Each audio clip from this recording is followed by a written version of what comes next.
Buenos días muchachos, ¿cómo están? Hoy vamos a ver el tema que es The Future in Your Hands, el futuro en tus manos. Y para eso necesitamos repasar nuevamente el primero y el segundo condicional.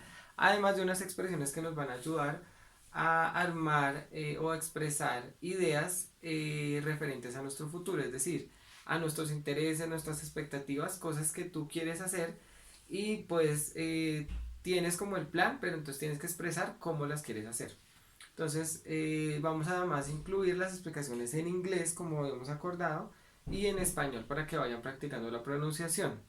Ya como les expliqué en el texto del Edmodo, ahí vamos a poner adicional como dentro de debajo de los archivos que vamos a publicar del video y del taller, las preguntas para que entonces los que quieran la tutoría adicional, entonces nos citamos, hacemos un grupo dentro del WhatsApp y hacemos la audioconferencia con esas personas que quieren una explicación adicional aparte de la que vamos a ver. Entonces comencemos con el primer condicional.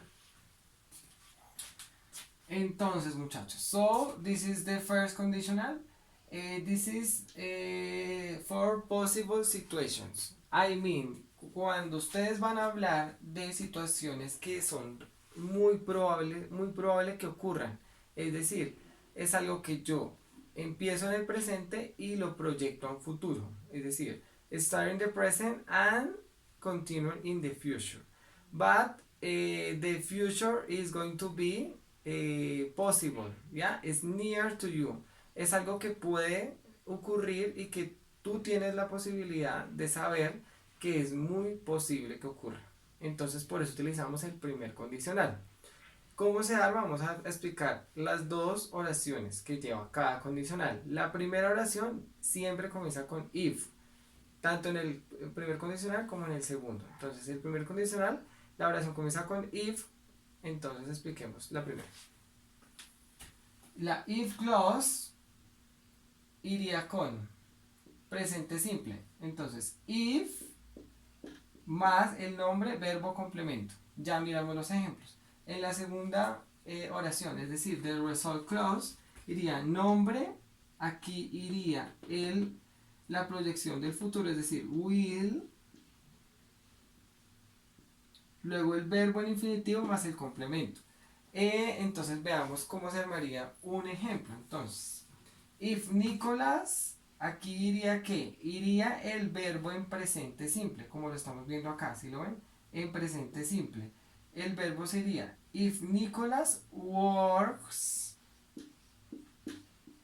si Nicolás trabaja duro, he will earn a lot of money. Veamos otro ejemplo.